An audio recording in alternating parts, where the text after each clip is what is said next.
दोस्तों नमस्कार। अब मैं आपके साथी लक्ष्मीकांत पंडित तत्काल टाइम न्यूज़ में आपका स्वागत कर रहा हूं। जैसे कि आप देख पा रहे हैं स्क्रीन पर मनीष शुक्ला जी हैं, जो कि गायत्री डायग्नोस्टिक सेंटर के प्रमुख है। और ये जो सेंटर है श्री नरेंद्र वाजपेयी जी सामाजिक विकास ट्रस्ट द्वारा जो है संस्था द्वारा संचालित किया जा रहा है। इन दिनों जबकि स्वास्थ्य सेवाओं के लिए बहुत मारामारी बची है, उस समय इस प्रकार के सामाजिक सेवा के सरोकार से संस्थान चलाना कितना मुश्किल हो रहा है और क्या क्या दिक्कत आती है और इसकी पृष्ठभूमि क्या है, इस विषय पर बात करेंगे। मनीष जी, पहले तो आपका स्वागत है। और तत्काल टाइम के दर्शकों के लिए हम सबसे पहले जानना चाहेंगे कि आपने जो ये सामाजिक संस्था बनाई है कब से बनाई है, और इस सामाजिक संस्था के माध्यम से ये सोनोग्राफी सेंटर जो आपने खोला है, सोनोग्राफी सेंटर ही क्यों खोला है, इसका पीछे क्या कहानी है? पंडित जी, आपका बहुत बहुत स्वागत है।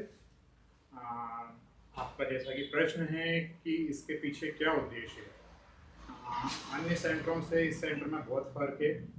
एक बेसिक उद्देश्य इसमें देखे चले थे हम समाज सेवा का, उसको ध्यान में रख के ये सेंटर चालू किया गया है।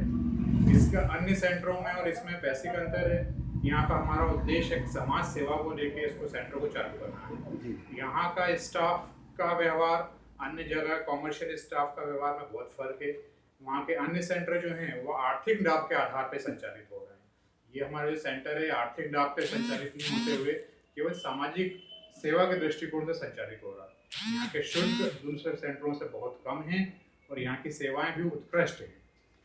मनीष जी, हम जानना चाहते हैं कि आपकी इस जो ट्रस्ट के संस्था के माध्यम से चल रहा है, यहाँ किस प्रकार के लोग आते हैं और उनको यहाँ की जानकारी मिलती है, और किस प्रकार के आप, जैसा आपने बताया कि सामाजिक संस्था सरोकार रखते हैं, तो किस प्रकार की सुविधाएं आप देते हैं, और आपने बताया कि यहाँ कुछ मार्केट से अलग आप सुविधाएं दे रहे हो, वो क्या क्या हैं? पंडित जी, यहाँ पर वर्तमान में इसको सेंटर को चालू करे 1.5-2 साल हो गए हैं। यहाँ पे शुरुआत सोनोग्राफी से की गई थी। सोनोग्राफी के साथ साथ इसमें पैथोलॉजी भी ऐड की गई है और भविष्य में इसमें सीटी स्कैन, एमआरआई और अन्य एक्सरे सुविधाएं भी ऐड करने की प्लानिंग है। मैं थोड़ा सा विस्तृत आपको जानकारी दे दूं कि सामाजिक नरेंद्र वाजपेयी सामाजिक विकास संस्था जो है ये किसी तरह कोई दान नहीं ले रही है, कोई डोनेशन नहीं ले रही है, कोई चंदा नहीं ले रही है, गवर्नमेंट की किसी एजेंसी से किसी तरह का कोई आर्थिक लाभ नहीं ले रही है। इसका संचालन मेंबर्स द्वारा अपने स्वयं के आर्थिक स्रोतों से किया जा रहा है। उसके बाद एक नॉमिनल चार्जेस यहाँ पे लिए जा रहे हैं, केवल उतना चार्ज जितने में ये सेंटर संचालित हो सके। बस उस उद्देश्य को लेकर सेंटर संचालित है। आपसे चूँकि बातचीत चली है, मौका मिला है, तो हम नरेंद्र वाजपेयी जी के बारे में भी जानना चाहेंगे कि उनकी याद में अपनी संस्था बनाई है। तो वो बतौर पत्रकार तो हमारी उनसे मुलाकात होती थी और पत्रकारिता में भी उनका नाम था। उनकी प्रेरणा, किस प्रकार से प्रेरणा आप उनसे पाते हैं और आगे क्या क्या करना चाहते हैं उनकी स्मृति में संस्था के माध्यम से? वाजपेयी जी का, स्वर्गीय वाजपेयी जी का जीवन बहुत ही सामाजिक दृष्टिकोण से बहुत ही उत्कृष्ट रहा है।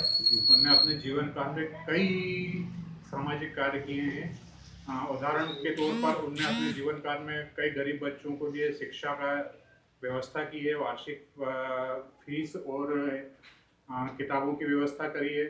नियमित रूप से ये वो काम करते रहे हैं। इसके साथ साथ उन्होंने कई गरीब बच्चों की, गरीब कन्याओं का कन्यादान करा है और इसके साथ साथ उन्होंने कई और भी सामाजिक कार्य करते रहे हैं। वो पत्रकार भी थे, वो सामाजिक सेवा भी करते थे, साथ साथ वो शिक्षक भी थे। तो उनकी जो विचार थे उन्हीं को हम इस गायत्री डायग्नोस्टिक सेंटर के माध्यम से आगे बढ़ा रहे हैं। मनीष जी, इन दिनों जबकि कोरोना काल चल रहा है, सेकेंड वेव चल रही है, हमने देखा पिछले साल भी स्वास्थ्य के संबंधी जो अनियमितता फैली थी और कई लोग आपदा में अवसर खोज रहे थे, खासकर मेडिकल स्वास्थ्य विभाग में कई लोगों ने मशीनें बेची है, ब्लैक मार्केटिंग करी। इन दिनों भी जब इंजेक्शन की, ऑक्सीजन की चल रही है, उस कार्यकाल में आप एक सामाजिक सेवा का संकल्प लेके ये सेंटर चला रहे हैं। क्या लगता है, ये इस प्रकार की जो गतिविधि है स्वास्थ्य सेवाओं में किस प्रकार को इंगित करती है, और आप एक अच्छे पवित्र उद्देश्य के साथ काम कर रहे हैं? आपको ऐसा नहीं लगा कि इस प्रकार की जो चल रही है वो इस प्रकार की भावनाओं को नुकसान पहुंचा सकती है? मामा जी, पंडित जी, मेरा ये मानना है कि मानव जीवन अनमोल होता है जी। इसको जीने के हर व्यक्ति के अपने अपने सिद्धांत होते हैं, अपने अपने तरीके होते हैं। तो कोई व्यक्ति इसको सही दिशा में ले जाना चाहता है, कोई की सोच सिर्फ अपने तक सीमित होती है। अब जिस तरह की अभी वर्तमान स्थितियां हैं, इसमें हर व्यक्ति अपनी तरह से कार्य कर रहा है। जैसे कि हमारी संस्था है, आज भी पुराने रेट पर ही काम कर रही है। रियायती दरों पे काम कर रही है।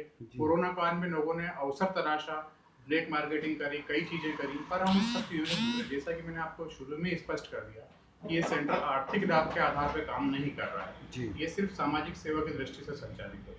इसलिए अन्य सेंटरों से इसमें अंतर है, अन्य लोगों से इसमें विचारों में अंतर है, और वर्तमान काल में, कोरोना काल में भी हम उसी रेट पे काम कर रहे हैं और भविष्य में भी करते रहेंगे। चलिए, हम उम्मीद करते हैं कि जो ज़रूरतमंद है उस क्षेत्र के जो नागरिक है जिनको रियायती दरों में इलाज की आवश्यकता है, वो आपकी संस्था के माध्यम से अपने अच्छे स्वास्थ्य को पा सकते हैं। और गायत्री डायग्नोस्टिक सेंटर जो कि नंदा नगर में स्थित है, हम उम्मीद करते हैं कि हम इस इंटरव्यू में नीचे कैप्शन में भी पता दे रहे हैं ताकि जो ज़रूरतमंद है वो यहाँ आके इलाज करा सकें और आपके सामाजिक संकल्प और सरोकार में सहभागी बना सकें। आपने तत्काल टाइम से बात करी, इसके लिए धन्यवाद। नमस्कार। आपको बहुत बहुत धन्यवाद।